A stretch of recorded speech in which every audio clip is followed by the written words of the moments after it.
this is Conan from Red Couch Toy Review, and today I'm going to give you a quick building tutorial on the Fortnite building accessories, these little things. So you can put them together to make ramps like this, floors like this, or even build little walls.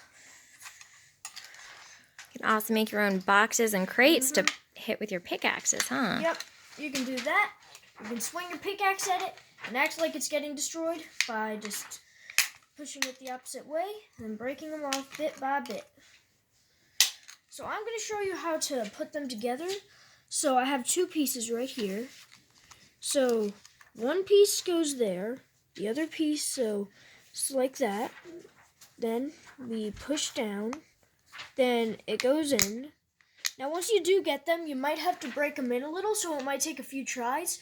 But once you've done it like 5 or 6 times, then it's pretty easy.